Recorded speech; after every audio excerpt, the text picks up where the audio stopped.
Howdy folks, and welcome back to Big Piece Guitar Emporium. Now, after the success of my history of the blues, which actually went viral down the globe thing on the interweb, somebody said, why don't you do a history of country music? Well, I can do that. So, country music really starts in the southern states of the USA, in Trumpton land over there. Of course, it starts out with immigrants coming from Europe and other places, mainly Europe, and when they're coming on the boat to get over, like the Pilgrim farmers, when they turn up, the guy's there with his boat and he's going, come on, bring the sheep on, the goats, and they go, oh, I've come from Spain. He said, oh yeah, what's that? He said, it's a guitar. I said, oh, there's room for that, get on the boat. Then another guy turns up from the Balkans, you know, Czechoslovakia, Russia, that way, and he's got this fantastic accordion thing, yeah. And he said, what's that? He said, oh, it's an accordion, it's from my native country. Oh, that'd be great, yeah, you get on the boat. And then from Ireland, the old Irish with the little penny whistle. Hey, that's cool, yeah, that'll fit in the boat, on you get. And then from Germany comes Beethoven, and he's got his bloody grand piano. He's obviously very talented, you know, writes his own tunes and all that. Didn't record any records as far as I know. Anyway, so the captain says, oi, what's that? He said, it's a German piano. No, get off.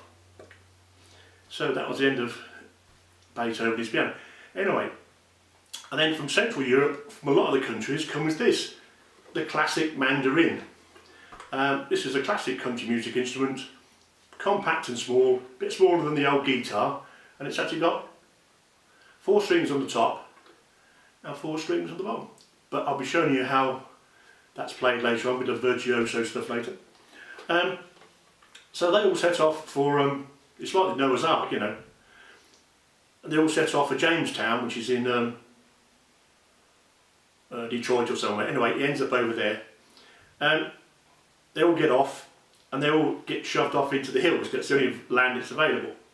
So they've got all these great instruments that come together to make up the country sound. Apart from that, the top thing in country music is the harmonies. Harmonies, country music harmonies, fantastic.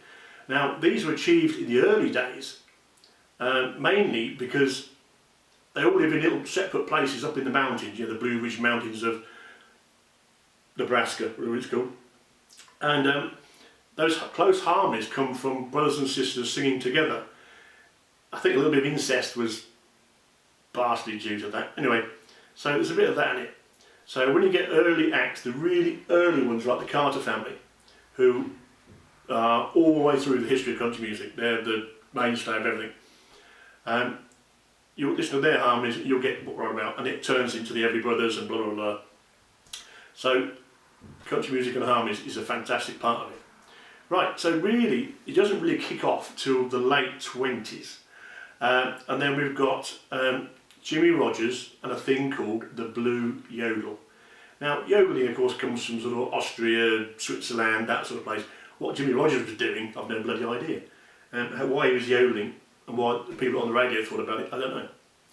Most of the radio at that time was quite religious. If you had a religious record, you'd get on the radio because you could get sponsorship. The sponsorship was all about people paying, put their adverts on, and you'd have your little bit of religious songs. So all those people who lived in the southern states were all a bit, you know, religious. That was all big. Right, so then we move on from Jimmy Rogers to the 30s, and we get people like Bill Monroe, Roy Acuff, all that stuff. That's quite all exciting. I quite enjoy all that. Where do we go from there? Right, so then we get to the 1940s, and we get people like Hank Williams turning up, who was the first real rock and roll rebel. He took drugs, he drank loads of whiskey, drove around in fast cars, had loads of women. He probably had a tattoo as well, saying mum on his arm somewhere.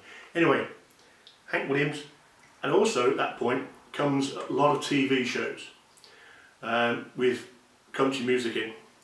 One of the big ones, of course, was the Porter Wagner show. That introduced a very, very young singer girl called Dolly Parton. I'll get on to more Dolly Parton later.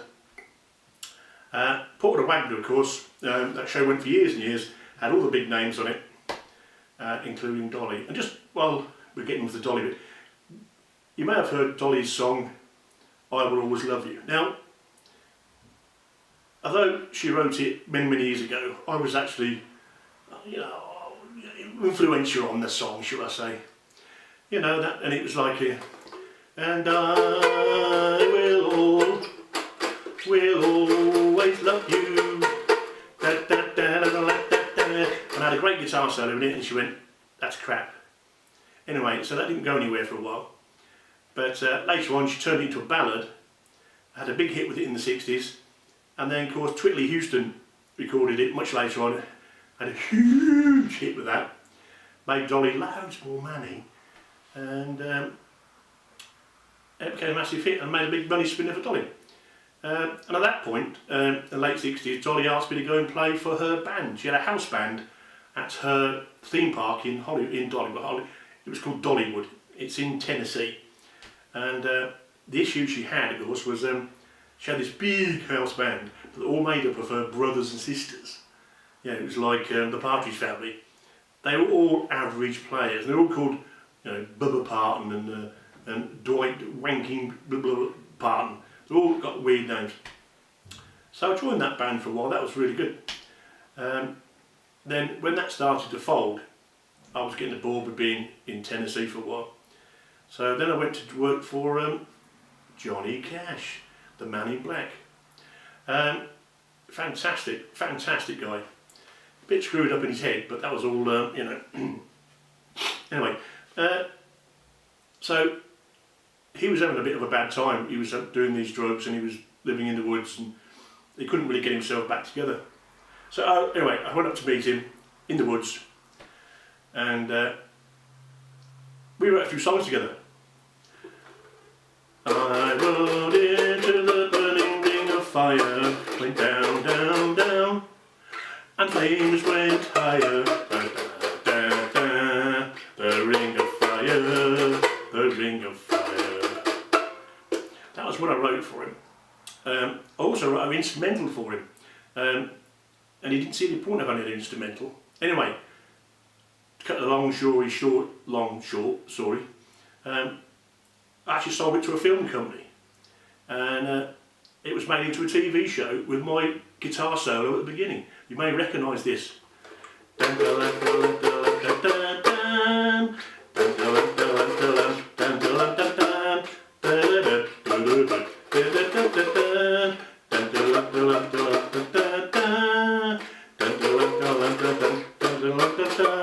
They had this little map with the word Bonanza written across it, and this little fire would go, and then it go,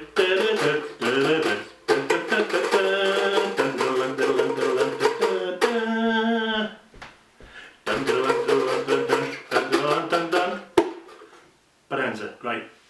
I made a fortune out of that. It still runs on whatever it is. There's equivalent to Dave in America. Everything's shown 50 times a day. Bonanza, great show. After Johnny Cash, of course we did the Folsom Prison Blues thing. I did that. I was on that tour.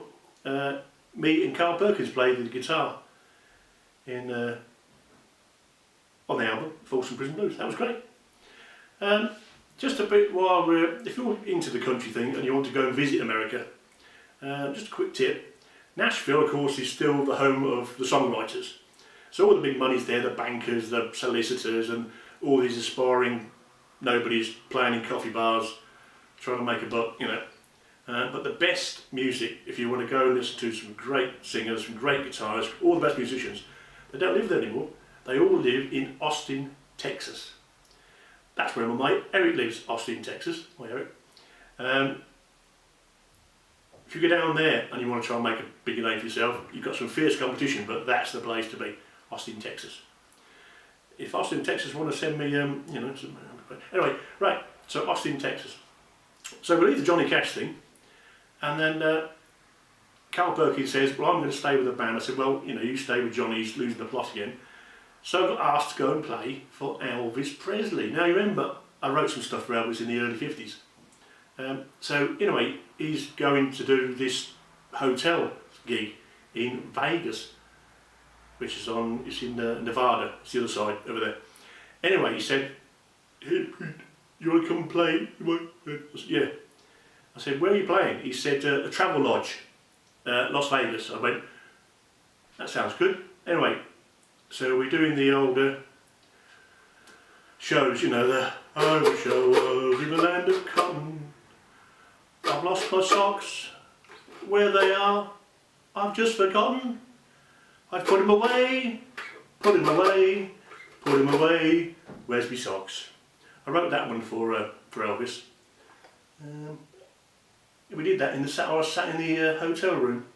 I had to share a room with Elvis because there was no money. Anyway, I decided to leave after writing that song, and he ended up at the big hotel in town, the Hilton, whatever it's called. But that was all a bit commercial for me. I couldn't do that. So that was the end of the Elvis thing. By which time, of course, country music's moved on. We're into the 70s, which is like the Tammy Wynette's, the great Glenn Campbell, who is a fantastic guitarist and singer and a songwriter. And if you ever got to see Glenn Campbell play, he was your man. He was my hero. He would often say to me, when we were backstage at the Elvis shows, he'd come along and he wanted to get up and play. Occasionally he'd get up and play. So I was a big fan of his, a big fan of mine. Top man, Glenn Campbell, don't forget that, Glenn Campbell. He wrote I'm a rhinestone cowboy, la la la la la la, and then what was the other one we wrote together? Oh yeah, I'm a Wichita lineman, Wichita, I walk the line. Oh, that was Johnny Cash. Right, it's the same song. So that was the end of country at the end of that part. Of course, then it gets all really bad then, really sad. It turns into this sort of commercial, all the guys look pretty, the girls got blonde hair, the Garth Brooks and all that old rubbish. That's when I gave up the country thing. I thought it had ended. There's still billions of dollars to be made in country music, but it's overproduced over here, as they say. So jumped out of that and started back onto the rock thing. Speaking of the rock thing, next video is going to be the history of heavy metal. Of course, being from the UK and working in Birmingham a long time and Sheffield, there's nothing I don't know about heavy metal music. So that'll be the next video. So I hope you enjoyed this history of country music and my part in it. And we'll catch you all further on down the line. You take care now.